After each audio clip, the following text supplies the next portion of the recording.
Bonjour à tous. Il est 5, je pense qu'on va bientôt commencer. Dans un premier temps, je vais vous faire une rapide introduction. Donc déjà, merci à tous pour votre participation à notre webinaire sur les enjeux de la CSRD. Pour me présenter rapidement, je suis Alexandra Cusin, je suis chargée d'affaires RSE au sein du cabinet Eno Associés. Donc j'accompagne aujourd'hui Maxence en tant que modératrice. Donc Maxence est responsable RSE au sein du cabinet. Après un parcours universitaire au sein de plusieurs universités comme l'université de Leeds notamment, Maxence est intervenu auprès de nombreuses entreprises comme Danone ou Enedis en tant que consultant RSE. Concernant notre webinaire aujourd'hui, on a prévu une session questions-réponses à la fin. Bien sûr, si vous avez des questions entre-temps, n'hésitez pas à les poser dans le chat. On y répondra autant qu'on pourra. Bonjour à tous. Oui, en effet, le but, c'est qu'on garde la session questions-réponses plutôt vers la fin, mais s'il y a quelques questions qu'on peut prendre à la volée, on tâchera d'y répondre avec Alexandra. Tout à fait. Et aujourd'hui, voilà, on va aborder le thème de la CSRD, qui est une directive européenne que les entreprises vont devoir adopter et qui concerne la publication du rapport de durabilité, du rapport RSE des entreprises. Aujourd'hui, on va passer par les thèmes suivants. L'objectif, c'est qu'on mette un petit peu de contexte derrière cette nouvelle directive européenne, qu'on regarde plus en détail à quoi va ressembler le rapport qui va être publié, le rapport CSRD, puis qu'on fasse un zoom bien spécifique sur les différentes exigences de publication, les différents indicateurs qui vont être intégrés dans le rapport. Et une fois qu'on aura vu la finalité, à quoi va ressembler le rapport, qu'on se penche plutôt sur les différentes étapes pour pouvoir arriver vers un rapport CSRD qui soit conforme. OK? Bon, Alors, on là, a une question dans le chat de Monsieur Landry. Est-ce qu'on pourra avoir la présentation à la fin du webinaire? Tout à fait, il y aura un support de vulgarisation qu'on enverra à tous les participants et également il y aura un replay du webinaire qui sera disponible. exactement. Donc, avant qu'on se lance directement sur la CSRD, je pense que ce qui est important de rappeler, c'est aujourd'hui quels sont les fondements derrière cette directive. Si on parle aujourd'hui de normes autour de la durabilité, c'est bien parce que il y a des enjeux. Il y a des enjeux planétaires, il y a des enjeux de développement durable. Et aujourd'hui, c'est ça qui va être le fondement de notre présentation et de la norme aujourd'hui qu'on va aborder. On parle de dérèglement climatique, on parle d'acidification des océans, on parle de perte de biodiversité. Je vous invite à regarder ce qui s'appelle les limites planétaires, hein, qui posent vraiment le contexte aujourd'hui scientifique et climatique, qui sont les défis auxquels on va devoir répondre. Et aujourd'hui, les entreprises ont un rôle à jouer en tant qu'organisation sur ces enjeux de développement durable. Et la CSRD vient justement ici, non pas simplement comme un axe de conformité et de contraintes réglementaires, mais plutôt comme une opportunité pour engager une démarche RSE chez les entreprises pour aller répondre à ces enjeux. Et aujourd'hui, à nous, voilà, on présentera peut-être rapidement le cabinet vers la fin, mais ce n'est pas l'objectif. On travaille sur cette CSRD depuis le début de l'année, depuis janvier 2023, pour être en mesure justement d'accompagner les entreprises sur une mise en conformité CSRD. Donc, ce qu'il faut savoir, hein, c'est que cette norme a été adoptée par la Commission européenne en janvier 2023, le 5 janvier 2023, et elle concerne déjà 50 000 entreprises en Europe. OK? Donc ça, c'est voilà, le périmètre aujourd'hui de cette directive. Et avant qu'on regarde plus en détail qui est concerné, ce qu'il faut rappeler ici, c'est que cette directive va venir justement renforcer ses obligations en termes de RSE, puisqu'elle n'arrive pas de nulle part. Aujourd'hui, il y a déjà des exigences qui sont en place. Si on reprend un peu le contexte, je sais que voilà, parmi les participants, ici, il y a déjà des entreprises qui sont concernées par ce qu'on appelle la NFRD, qui était une première obligation de reporting extra-financier avec ce qu'on appelle la DPEF, qui a été adoptée en 2014, donc qui est déjà en place depuis plusieurs années. Et là justement, la CSRD vient renforcer le champ d'application de l'obligation de reporting pour plus d'entreprises.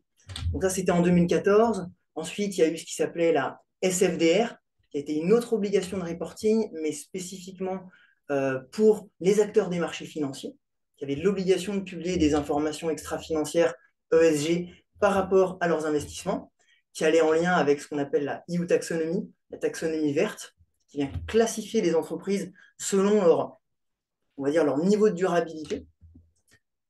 Et ensuite, plus récemment, en 2022, ce qui s'appelle le European Green Deal, qui va en lien avec justement l'objectif que s'est donné l'Union européenne aujourd'hui d'atteindre la neutralité carbone d'ici 2050.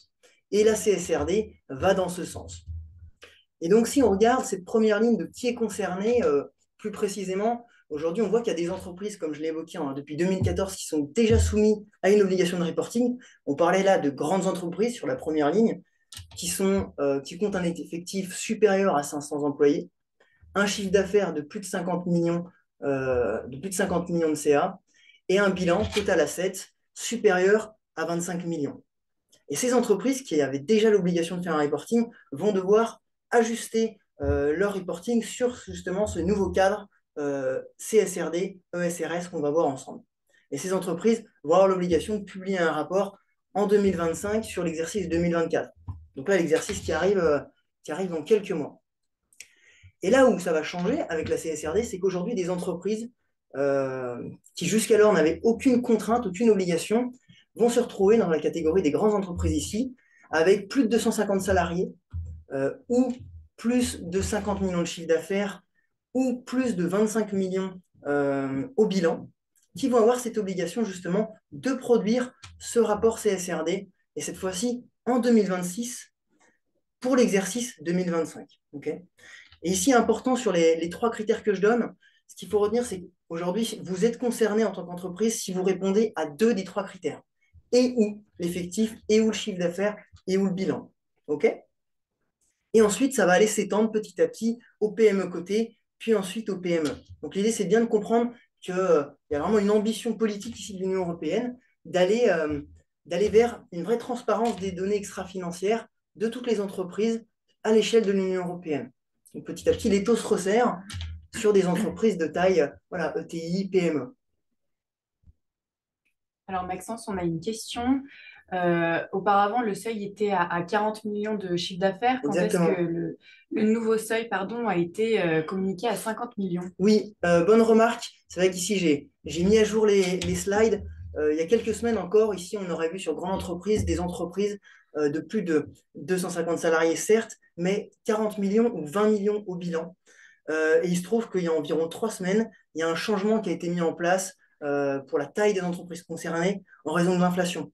Aujourd'hui, avec l'inflation et la hausse des prix, des entreprises qui étaient d'une taille assez modeste se retrouvaient finalement dans ce champ d'application de la CSRD. Et il y a un choix qui a été fait par la Commission européenne de réduire un petit peu la taille de l'entreprise qui serait concernée, et on passe donc sur ces nouveaux critères. J'espère que j'ai répondu merci à pour la question. cette réponse. Donc ça, ce qu'il faut comprendre, c'est que ça, c'est la directive. C'est la directive européenne. Et de l'autre côté, il y a ce qu'on appelle les normes SRS. Donc d'un côté, la directive va imposer aux entreprises de faire un rapport.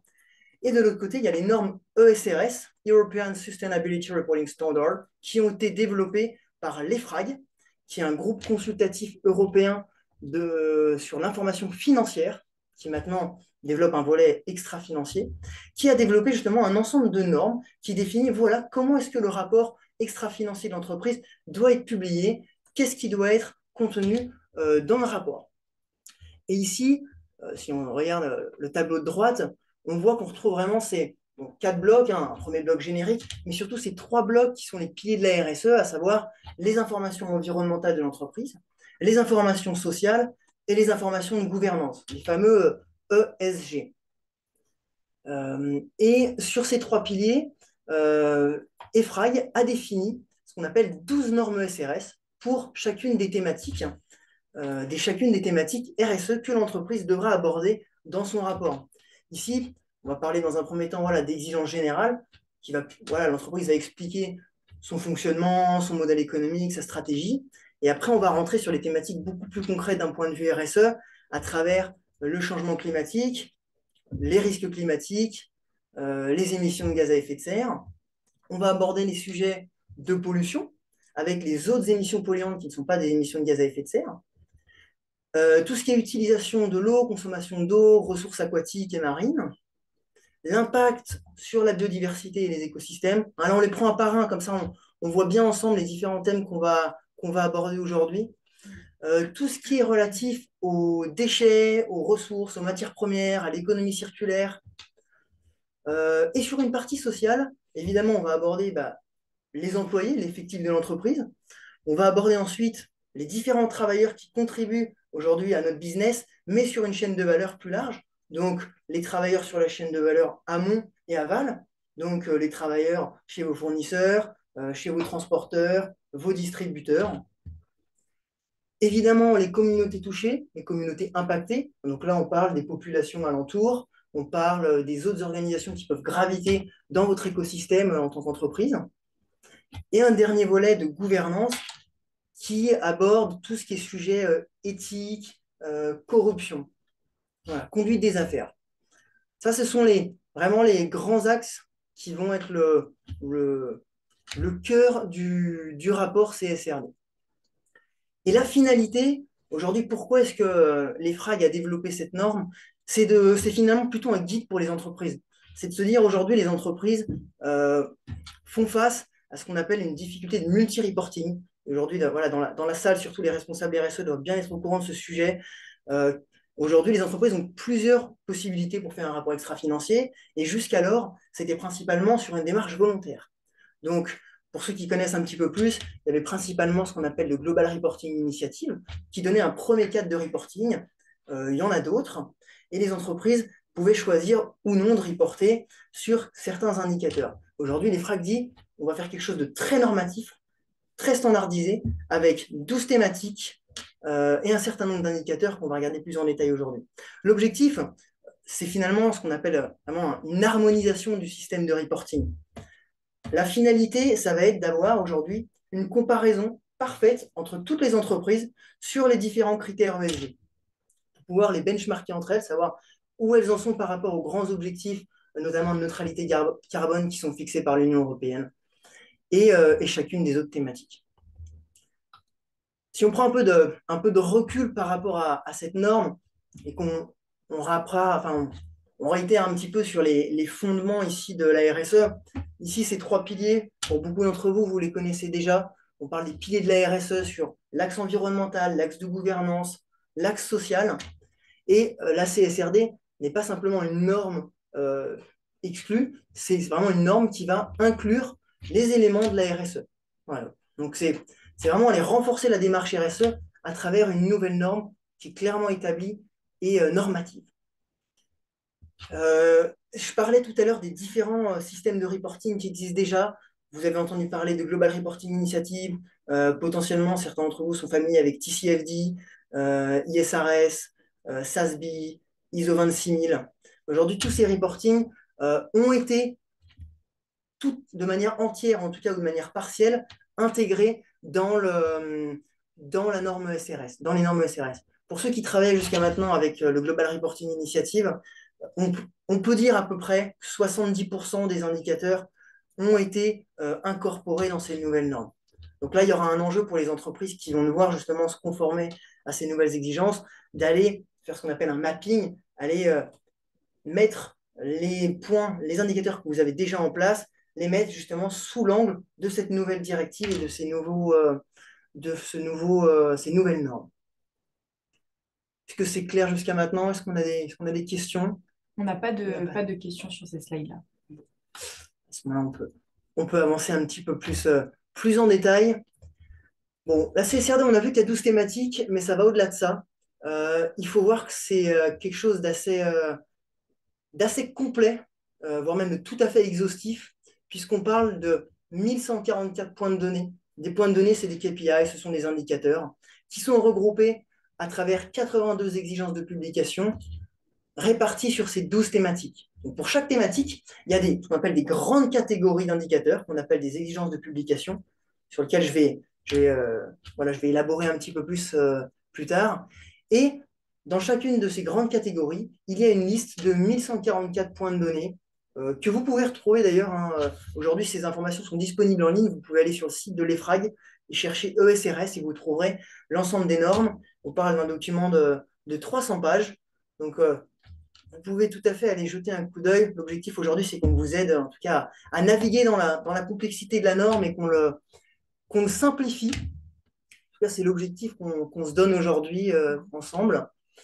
Et sur la gauche, ce sur quoi j'attire vraiment votre attention, c'est sur les aspects de conformité. Puisque ici, on parle d'une obligation réglementaire. Donc, qu'est-ce qui va faire qu'à la fin, in fine, vous allez voir que votre rapport est conforme ou non et peut être publié en accord avec la nouvelle directive. Aujourd'hui, il y a 5 éléments qui sont clés. Le premier, qui est celui de l'assurance. Il va falloir publier votre rapport extra-financier et avant cela, il va falloir faire vérifier votre rapport extra-financier par vos commissaires aux comptes. Donc, au même titre que votre bilan, que votre rapport de gestion, il va falloir avoir une assurance externe qui dit, voilà, ce rapport est conforme sur les différents éléments, il couvre les différentes thématiques abordées, les différents indicateurs. Et ça, en termes de date de publication, hein, je ne l'ai pas forcément mentionné, c'est vraiment comme aujourd'hui votre bilan. Il y aura, il y aura votre rapport de gestion qui sera publié, vos liasses fiscales, et vous allez adosser à ces documents votre rapport CSRD.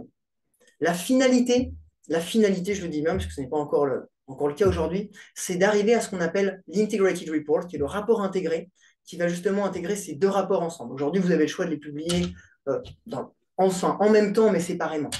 Et ça, que vous soyez en clôture décalée ou en clôture normale, ça ne changera rien. Vous le publierez comme vous publiez aujourd'hui vos rapports financiers.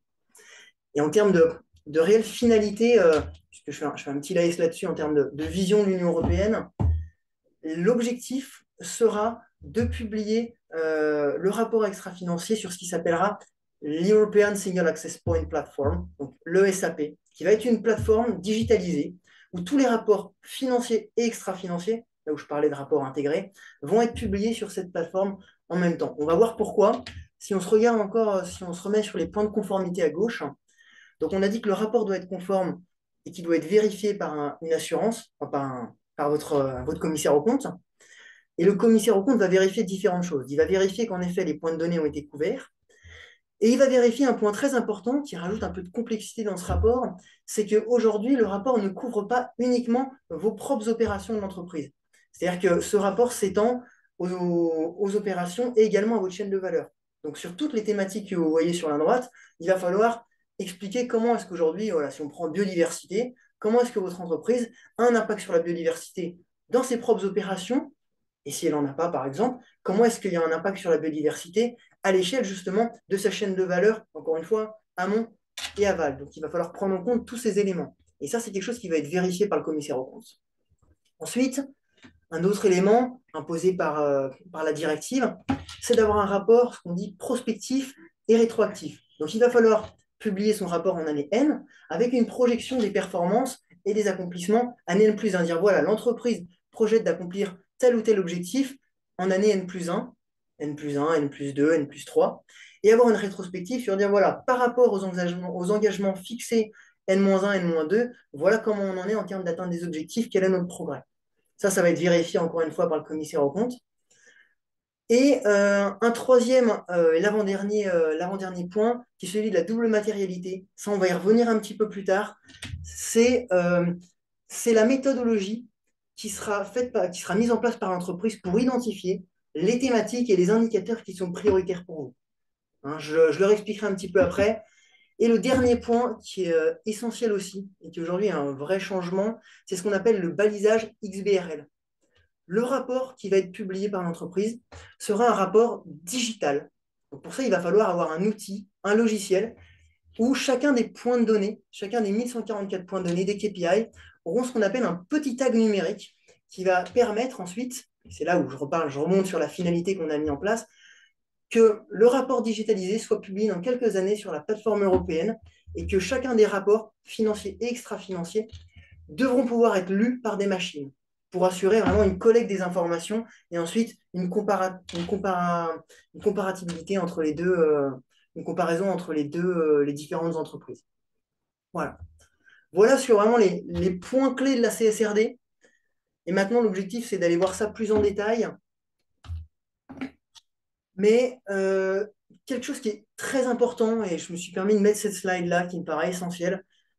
Aujourd'hui, on n'est pas là pour parler simplement d'un rapport, parce que certaines entreprises voient la CSRD uniquement comme une contrainte avec un rapport à publier. Certes, c'est la finalité d'un point de vue réglementaire, c'est de publier ce rapport, sauf que aujourd'hui, il y a des avantages à engager une démarche CSRD. Donc, en effet, c'est important de le faire, conformité réglementaire, parce que c'est important de le faire, parce qu'il y a une attente croissante des parties prenantes qui ont besoin d'avoir de l'information sur aujourd'hui les engagements RSE que vous prenez, les résultats RSE, vos performances ESG, et avoir de l'information justement qui soit normalisée sur un cadre SRS très clairement établi. Donc ça, c'est essentiel. Seulement, au-delà de ça, aujourd'hui, l'enjeu, c'est de se dire, voilà, votre entreprise a intérêt à engager une démarche SRD parce que ça va lui permettre d'engager, ou en tout cas de renforcer, si c'est déjà le cas, sa démarche RSE. Et aujourd'hui, votre démarche RSE, peu importe son niveau de maturité, ça va vous permettre, avec la CSRD et les normes SRS, d'apporter un cadre, d'aller structurer la démarche. Et pour évaluer justement où est-ce que vous en êtes par rapport à ces exigences, vous allez devoir passer par une étape, on verra les étapes clés un peu plus tard, mais vous allez devoir passer par une étape justement d'évaluation aujourd'hui de la situation de votre entreprise à date sur ces différents critères. Donc ça va vous permettre d'avoir une évaluation exhaustive sur les différents points de la RSE chez vous. Et petit à petit, d'année en année, en intégrant justement ce référentiel ESRS en interne, eh bien vous allez petit à petit avoir une démarche RSE qui sera tout à fait structurée et viable dans le temps. Puisqu'encore une fois, la finalité, c'est d'arriver à ce que les entreprises engagent un modèle économique qui soit durable. Voilà. C'est avoir une stratégie durable, un modèle économique viable sur le long terme pour atteindre les objectifs de développement durable qui ont été fixés. Évidemment, la finalité, puisque engager une démarche RSE, c'est très bien. Pourquoi? Aujourd'hui, il y a plusieurs avantages d'engagement d'une démarche RSE et elles sont prouvées. Il y a des études, si vous avez des questions, on pourra éventuellement vous alimenter sur ces informations. C'est qu'aujourd'hui, une entreprise qui améliore sa démarche RSE et qui valorise sa démarche auprès de ses parties prenantes a évidemment une image de marque qui est beaucoup plus importante, une amélioration de son image de marque, ce qui, en retour, se présente sur une amélioration en termes d'attractivité et fidélisation des talents, donc réduction du turnover. Bon, évidemment, l'impact, améliorer son impact par rapport au développement durable, ça c'est évident. Avantage concurrentiel. Aujourd'hui, deux produits équivalents, deux entreprises avec le même service, même produit. Aujourd'hui, vous pouvez vous distinguer avec un engagement fort, avec des valeurs qui peuvent être justement importantes pour vos clients, pour vos consommateurs, que vous soyez en B2B ou en B2C. Peut-être même parfois lors d'appels d'offres. Il y a des appels d'offres aujourd'hui avec des clauses qui demandent d'avoir justement des engagements RSE en place. Il y a un sujet en termes de financement également. Aujourd'hui, on l'a vu tout à l'heure en tout début de session, qu'il y a une norme qui existe spécifiquement pour les marchés financiers, lesquels doivent avoir une part de leur investissement dédiée à des investissements divers, c'est-à-dire des entreprises qui ont justement des engagements RSE. Donc aujourd'hui, si vous avez une démarche RSE tangible, en tout cas, vous pouvez avoir des conditions de financement favorables, en tout cas accéder à plus de financement, que ce soit sur un financement à travers des banques ou des investisseurs.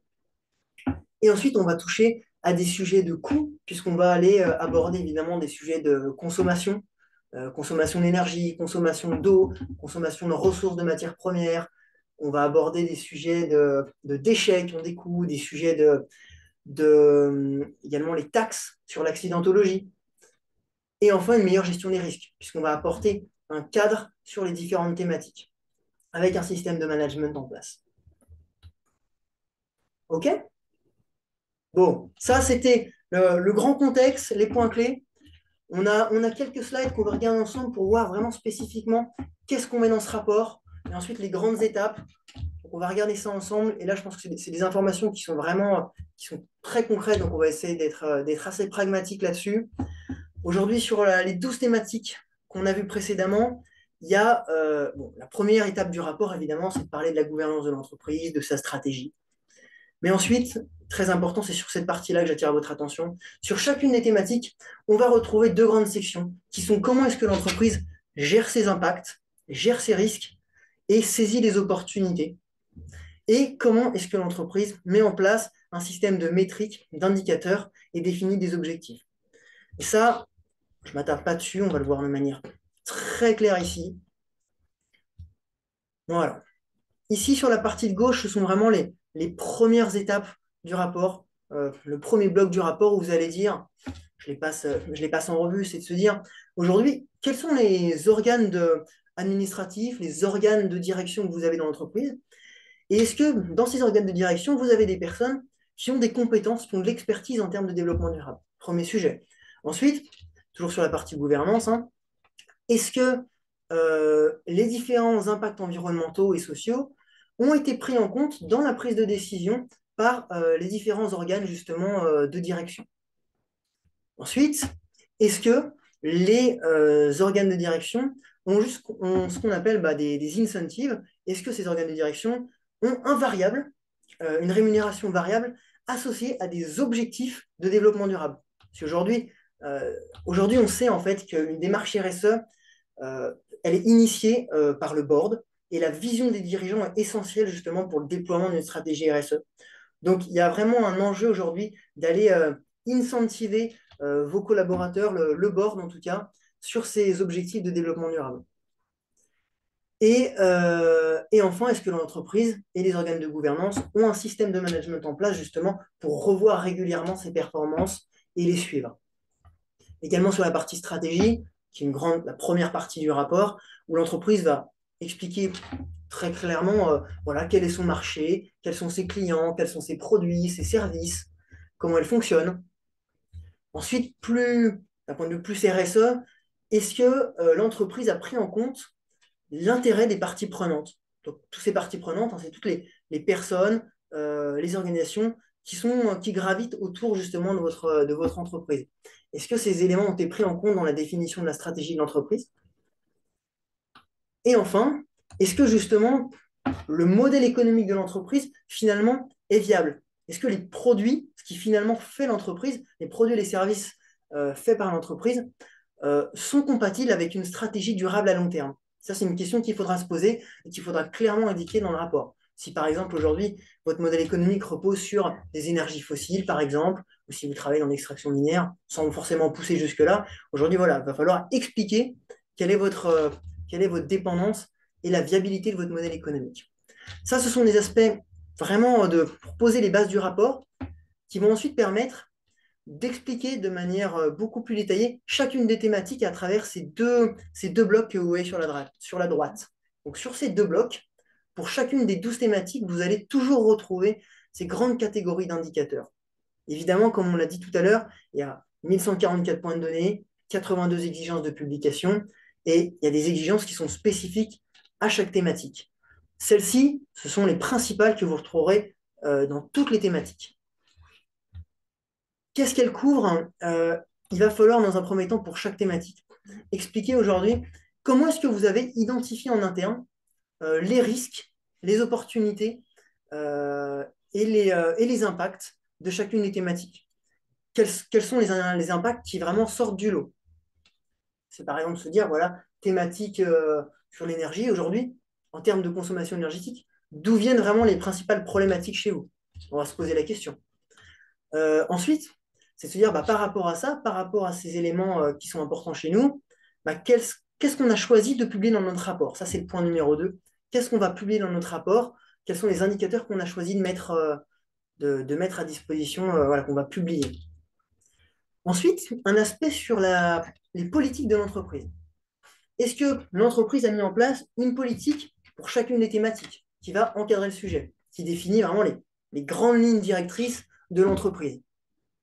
Est-ce que cette politique porte uniquement sur les opérations d'entreprise ou est-ce que cette politique est réellement globale et prend en compte également les différents impacts que vous avez, encore une fois, je rappelle, sur la chaîne de valeur amont et aval? Est-ce que les parties prenantes ont été consultées pour définir la politique? Est-ce que les personnes qui sont impactées par l'entreprise ont reçu justement la politique pour être informées des engagements qui sont pris par l'entreprise? Qui est responsable du déploiement de la politique? Là, je donne que quelques exemples, mais il faut comprendre que derrière ces catégories, s'il y a 1144 indicateurs, ce n'est pas pour rien, c'est qu'il y a vraiment un niveau de granularité qui est extrêmement détaillé. Donc il faut se poser énormément de questions sur l'entreprise, son fonctionnement, et comment est-ce qu'elle met en place des actions RSE très concrètes. Et ça fait référence au deuxième point que vous retrouvez systématiquement sur une catégorie des actions et des ressources déployées par l'entreprise pour atteindre ses objectifs. Donc l'entreprise a défini une politique, ses grands axes. Quelles sont les actions qui ont été mises en place précédemment? Quelles sont les actions qui sont prévues pour l'année N+1 ou sur un objectif plus long, un objectif 2030 par exemple? Et le lien justement entre les actions mises en place et chaque impact qui a été identifié sur la première phase ici. Il faut vraiment presque imaginer un tableau de manière très caricaturale avec liste des impacts, liste des actions. Et ensuite, pour chaque action, il va falloir aller faire un lien entre le rapport extra-financier et le rapport financier. Il va falloir aller dire quelles ont été toutes les ressources financières allouées à ce plan d'action. Et là, on va parler des OPEX et des CAPEX. Il va falloir faire une référence bien spécifique aux lignes du bilan. Donc là, il y aura un petit peu de travail également à faire avec souvent le contrôleur de gestion, le directeur administratif et financier. Et ensuite, les deux derniers points qui sont les métriques et les targets, DCT pour target, donc les objectifs, qui concernent, voilà, vous avez mis des actions, comment est-ce que vous mesurez le résultat de ces actions? Pour ça, il vous faut des indicateurs. Quels sont-ils? Et en termes de progrès, est-ce que vous avez défini des objectifs? Est-ce que ces objectifs sont cohérents par rapport aux objectifs planétaires? Donc là, il y a un enjeu, et c'est des questions vraiment qui sont demandées par la CSRD, c'est est-ce que vous avez consulté un expert pour définir des objectifs qui soient réellement concrets? Si on parle notamment de stratégie carbone, aujourd'hui en interne, est-ce que vous êtes capable de définir des objectifs qui permettront justement d'assurer que votre stratégie carbone est bien alignée avec les grands objectifs? Donc ça, ce sont vraiment les points clés qu'on va retrouver systématiquement. Alors Maxence, moi j'ai Oui, une petite question pour que tout soit bien clair. Au niveau des exigences de publication, s'il y a par exemple des indicateurs auxquels on ne peut pas répondre, est-ce qu'on les publie? Comment ça se passe? On ne les publie pas dans le rapport, on choisit les indicateurs en amont? ben, c'est justement, en fait, c'est vraiment ce qu'on va aborder sur la partie double matérialité. Aujourd'hui, on a vu, voilà, il y avait 82 exigences de publication. Tous ne sont pas forcément à être publiés dans le rapport. Tout simplement, ce qu'il va falloir, en fait, c'est expliquer pourquoi vous choisissez d'omettre certains indicateurs. Ça, on va le voir ensemble. Et en fait, tout repose sur ce qu'on appelle la double matérialité. Ici, l'entreprise a comme enjeu de dire on va prioriser les impacts et donc les thématiques qui sont essentielles pour nous selon deux volets. Ici, on voit le volet de l'impact environnemental et le volet de l'impact financier. Donc, il faut réfléchir ensemble sur toutes les thématiques. Comment est-ce que l'entreprise aujourd'hui a un impact sur l'environnement, la partie sociale et la partie gouvernance? Et comment est-ce que justement ces différents éléments peuvent ensuite avoir un impact sur les ressources financières de l'entreprise? Aujourd'hui, si on prend un exemple, voilà, entreprise qui a forcément, par exemple, un gros impact en termes de pollution de l'air, eh bien, peut-être que le SRS E2 pollution, donc la norme de pollution, peut être un des sujets prioritaires. Et peut-être que le SRS S3 qui touche à la communauté, étant donné qu'il y a une pollution qui peut affecter la communauté, peut être un sujet prioritaire.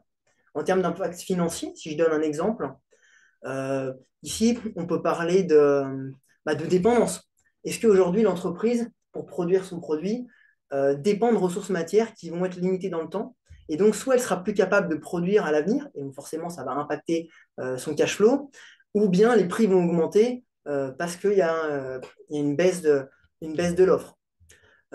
Autrement, de la même manière, sur une partie réputationnelle, la réputation de l'entreprise. Aujourd'hui, exemple voilà, un peu classique, travail des enfants à l'étranger dans votre chaîne d'approvisionnement, scandale, ça peut évidemment impacter vos ventes. Également en termes de changement d'un point de vue réglementaire. Aujourd'hui, il y a de plus en plus de sanctions qui vont s'appliquer en termes de carbone. Toutes les entreprises, voilà, peut-être que certains d'entre vous sont déjà soumis aujourd'hui à une taxation carbone. Ceux qui ne le sont pas, le jour où ce sera le cas, forcément, vous allez voir vos prix exploser. Donc, il y a peut-être un intérêt à aller développer des produits bas carbone.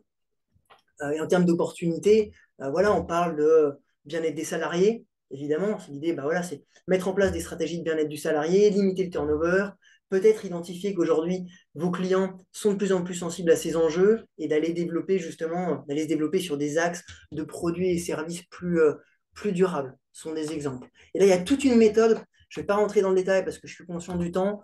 Il y a toute une méthode justement pour aller classer ces impacts selon leur, la sévérité de l'impact, l'ampleur de l'impact, la portée de l'impact. Est-ce que c'est uniquement sur vos opérations? Est-ce que c'est un impact qui justement se diffuse sur toute votre chaîne de valeur? Est-ce que l'impact est irrémédiable? Voilà, c'est tous des éléments qu'il va falloir classer et quantifier. Donc, il y a vraiment un enjeu de numérotation et de priorisation des sujets qui finalement se fait de manière assez fléchée. Ce qu'il faut comprendre aujourd'hui, voilà, vous avez une entreprise, vous avez différents produits, vous avez un modèle économique. De par votre modèle économique, vous avez intrinsèquement des impacts qui vont émerger, des impacts environnementaux, différents risques, notamment les risques financiers, des opportunités à saisir en termes de business. Et ça, on va aller les prioriser avec cette double matérialité, qui est vraiment cette nouvelle norme, cette nouvelle méthode. Une fois que vous aurez identifié ces impacts, on va pouvoir aller prioriser justement les indicateurs, les 1144 points de données, lesquels sont prioritaires, lesquels vont justement être à publier. Point numéro 4. Quels sont les éléments qui vont être à divulguer dans votre rapport? Et pour chacun de ces éléments dits matériels, dits prioritaires, vous allez devoir élaborer sur les politiques mises en place, les objectifs mis en place, le plan d'action, les indicateurs, comme on l'a vu juste avant. On arrive à la fin. Ce que je veux, c'est qu'on prenne un peu de hauteur. Là, on est rentré bien dans le contenu. C'était riche. Ce que je veux, c'est qu'on se dise, voilà, quelles sont les grandes étapes? Aujourd'hui, une entreprise comme la vôtre est concernée. Il faut inscrire votre entreprise, la CSRD, dans votre feuille de route CSRD 2024. Ça, c'est votre enjeu. Concrètement, quels sont les grands points clés? C'est de se dire, il faut compter, aujourd'hui, on parle de beaucoup de travail, il faut compter à peu près 2 ans. Il faut compter 2 ans de travail avec une première analyse de double matérialité, comme on vient de le dire, puis ensuite un premier audit pour aller justement collecter toutes les données qui ont été identifiées. Puis ensuite, on part sur une phase de stratégie. Je vais élaborer plus rapidement voilà, le contenu qu'il y a à l'intérieur, mais voilà, double matérialité, le premier audit pour aller collecter les informations, une phase de stratégie où on compte à peu près 1 an, une mise à jour des écarts, où on va aller consolider ensuite tous les éléments dans le rapport, faire valider le rapport par le commissaire aux comptes, mettre à jour avec les nouvelles données qui seront, voilà, si vous êtes une grande entreprise, les données 2025 pour publier en 2026 et la publication du rapport. Donc là, en fait, si aujourd'hui vous êtes une entreprise dans la première catégorie qu'on a vue qui doit faire un rapport en 2025, j'espère que vous êtes déjà bien préparé parce qu'il faut 2 ans de travail. Sinon, en fait, ce qu'il faut retenir, c'est qu'aujourd'hui, je ne suis pas là pour tirer la sonnette d'alarme, je suis là pour dire qu'il y a du travail à faire, mais qu'il y a 2 ans pour le faire, et que si vous voulez publier votre rapport et être conforme pour la publication 2026, il faut clairement inscrire la CSRD dans votre feuille de route. Et plus concrètement, le détail de ces étapes, je le fais voilà, en 2 minutes. La première étape, une fois qu'on a identifié avec cette double matérialité les éléments à les collecter, il faut vraiment aller mobiliser tout le monde chez vous pour aller collecter les différentes informations sur toutes les thématiques, tous les indicateurs. Une fois que ça a été collecté, il faut faire ce qui s'appelle la gap analysis, où on va mettre en évidence les écarts. Les écarts entre le référentiel EURES-CRS, les exigences et aujourd'hui ce que vous avez. Donc souvent, ce qui va ressortir, c'est qu'il y aura des données manquantes, des éléments qui n'ont pas été déployés. C'est là où justement il y a la phase de stratégie qui va être essentielle pour dire, là on va aller collecter les données manquantes qu'on n'a pas encore, les consolider si on ne l'a pas encore, définir un plan d'action, choisir les ressources qu'on va mettre derrière, définir les grands objectifs, rédiger les politiques, consulter les parties prenantes, définir des KPI, fixer des objectifs. Phase stratégique, il faut se donner 1 an pour aller justement déployer la stratégie. On se retrouve 1 an après, où là, on va justement dire, voilà, on avait identifié des écarts par rapport aux exigences réglementaires, on a pu normalement combler ces écarts durant 1 an pendant la phase stratégique, et maintenant, on va aller consolider tous ces éléments dans un rapport qui sera structuré, qui sera validé par le commissaire aux comptes et qui sera, je le rappelle, digitalisé. Donc là, encore une fois, n'oubliez pas qu'il y aura un enjeu voilà, d'aller taguer les informations d'un point de vue digital avec ce qu'on appelle le XBRL tagging. Donc, concrètement, de votre côté, qu'est-ce que ça veut dire? Bon, déjà, posez-vous la question, est-ce que vous êtes déjà concerné de par votre taille? Si oui, sinon, ça va sûrement arriver dans quelques années selon votre taille. Donc, c'est intéressant de commencer à s'alimenter, à se mettre petit à petit sur ce référentiel ESRS. Et si c'est le cas, si vous êtes concerné, l'enjeu, encore une fois, je le répète, c'est d'inscrire la CSRD dans votre feuille de route. Donc, parmi les participants aujourd'hui, il y a beaucoup de dirigeants d'entreprise, il y a beaucoup de membres du CODIR, il y a des responsables RSE, des DAF. il faut voilà, mobiliser tout le codir autour de la table, aller aborder ce sujet, dire voilà ce qui arrive pour nous en 2024 et engager cette stratégie RSE avec le prisme justement de la CSRD. Et qui a un rôle à jouer? J'ai envie de dire tout le monde, puisque les informations, elles sont éclatées à travers toute l'organisation. Ça, c'est vraiment un des enjeux que l'entreprise va rencontrer. Et souvent, le DAF, directeur administratif et financier, le CFO, le contrôleur de gestion, sont des personnes qui ont vraiment un rôle essentiel à jouer parce que ce sont des personnes qui sont au cœur de la donnée, qui ont une vue très globale, globalement, sur les activités de l'entreprise et qui, enfin, finalement, sont ceux qu'on appelle les experts du reporting, puisque c'est ceux qui font le reporting sur le reporting financier. Donc, n'hésitez pas à mettre ces personnes clés, en tout cas, si ce n'est pas vous parmi les participants qui êtes DAF, n'hésitez pas à mettre cette personne au cœur du sujet. Et ce qu'il faut retenir, c'est que ces challenges qui vont être rencontrés par toutes les entreprises, c'est aujourd'hui les données qui sont disponibles. Parce qu'encore une fois, tout ne sera pas disponible, et ça, c'est un vrai enjeu, il va falloir aller les chercher. D'où l'enjeu d'aller mobiliser tout le monde. Et c'est là où on parle justement de problématiques de ressources internes. Donc, il faut avoir des ressources en interne ou justement en externe, et c'est pour ça que nous, on a notre rôle aujourd'hui de consultant, d'aller orchestrer la démarche RSE avec nos clients. Et c'est là où on a une vraie valeur ajoutée, et je vais finir là-dessus, hein, c'est d'accompagner nos clients sur une approche globale, avec un regard extérieur et une expertise vraiment réelle sur les normes SRS, qui sont assez complexes. Donc nous, c'est quelque chose qu'on a internalisé et qu'on serait ravis voilà, de partager avec vous et d'animer toute cette démarche CSRD, en tout cas démarche RSE sous l'angle CSRD, avec vous. Donc, ce qu'on va faire, c'est que je vais en rester sur ces mots. On va passer sur une petite séance questions-réponses. Et ceux qui veulent partir avant la séance questions-réponses, je vous remercie d'avoir participé. Et on serait ravis de rouvrir le sujet ensemble. Si vous voulez qu'on se rencontre, ce sera avec grand plaisir. Et il y aura un replay si vous souhaitez revoir ces éléments. On vous enverra un replay du webinaire avec un livret synthétique de vulgarisation. Je vous remercie. Et pour ceux qui veulent restez avec nous 5 minutes pour le question-réponse. Alors, merci beaucoup, Maxence, pour cette présentation. On a eu plusieurs questions. La première, est-ce que les critères d'éligibilité à la CSRD concernent les groupes ou société par société? Donc, très bonne question. En fait, c'est quelque chose qui a à voir sur les deux niveaux. Aujourd'hui, en tant qu'entreprise, en tant qu'entité qu'un groupe, si vous êtes concerné de par vos tailles, il n'y a pas de débat. Rien que votre entité est concernée de par sa taille. Et là, la question qui va se poser, c'est à quel niveau on fait le rapport? Est-ce que le rapport se fait à l'échelle de l'entité ou du groupe? Et là, vous avez un choix qui se pose selon la cohérence du groupe. C'est de se dire, le rapport aujourd'hui, il fait référence, on a vu, à l'activité de l'entreprise. Si vous faites partie d'un groupe qui a différentes activités, aujourd'hui, ce ne sera pas pertinent d'agréger les éléments et de consolider un rapport à l'échelle du groupe. Et ça, c'est un point qui va vraiment être vérifié également par l'auditeur, c'est d'expliquer quel choix vous avez fait.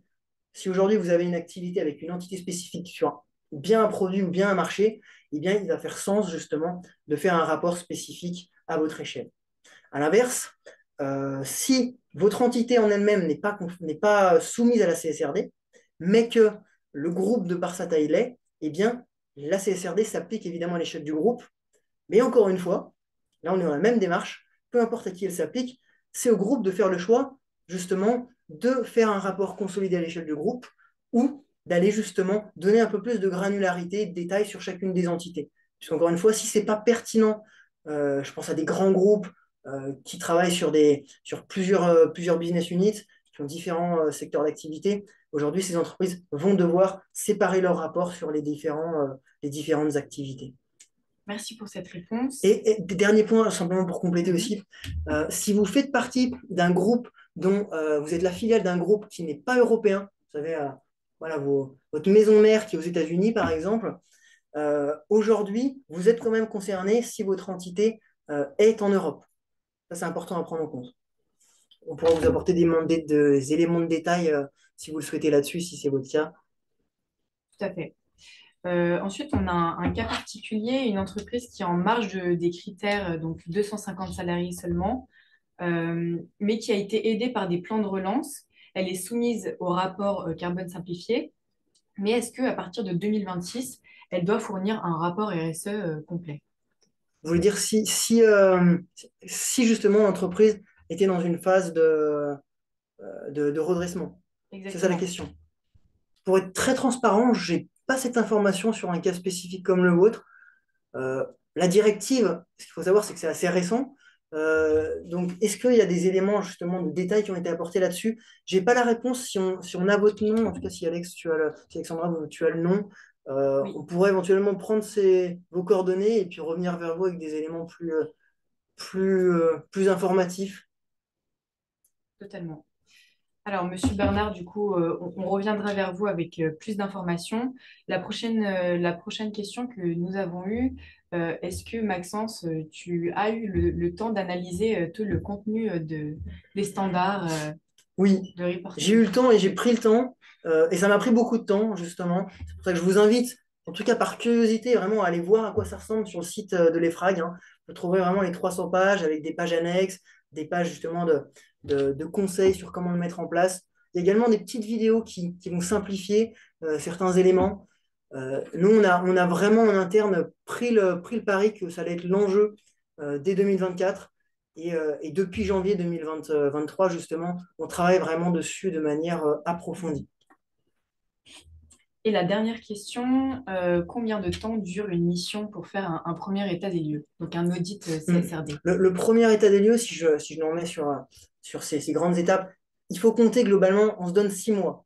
On se donne 6 mois justement sur aller évaluer les enjeux qui sont prioritaires pour l'entreprise et ensuite faire ce qui est finalement le plus gros travail, c'est d'aller collecter toutes les données, tous les éléments sur chacun des points d'exigence de la réglementation. Et ça, c'est le plus gros travail. On se donne 6 mois. Évidemment, ça dépend de la structure. Si aujourd'hui vous êtes un énorme groupe, il faut aller auditer une dizaine d'entités, c'est différent. Là, je parle 6 mois sur une entité, une grosse entité, voilà, 300 personnes, 250 personnes, 300 personnes sur un site principalement, avec une disponibilité des interlocuteurs. Ce qui va vraiment faire la différence aujourd'hui, nous, on va venir animer la démarche, on va identifier des parties prenantes en interne chez vous sur chacune des thématiques. Mais ce qui va faire la différence, c'est à quel point est-ce que déjà il y a de la donnée qui est disponible. Ça peut prendre plus ou moins de temps. Et ensuite, est-ce que les interlocuteurs sont justement ont de la disponibilité. Voilà. D'accord. Madame Leni voulait une petite indication. Les effectifs, est-ce que c'est les effectifs temps plein uniquement? ETP, oui, tout à fait. Uniquement ETP. D'accord. La session arrive à sa fin. Est-ce que tout le monde a pu poser ses questions? Est-ce que Maxence a été clair? En tout cas, sachez que n'hésitez pas, voilà, si vous avez des questions qui suivent, vous avez notre email. euh, D'ailleurs, je vous le mets là, comme ça, c'est encore mieux. Vous avez notre email, contactez-nous, et puis on sera ravis de continuer la discussion. Il y a vraiment un sujet, c'est passionnant, il y a plein de choses à faire. En dehors du rapport comme finalité, c'est vraiment un enjeu d'engager une démarche RSE. Et aujourd'hui, j'espère que vous avez de la conviction, en tout cas que j'ai pu vous donner un petit peu d'intérêt sur la matière. Donc, engagez les gens chez vous, engagez la démarche chez SRD, et puis on se retrouve avec grand plaisir très prochainement. Je vous souhaite une excellente journée. À très bientôt. Bonne journée à tous. Merci. Au revoir.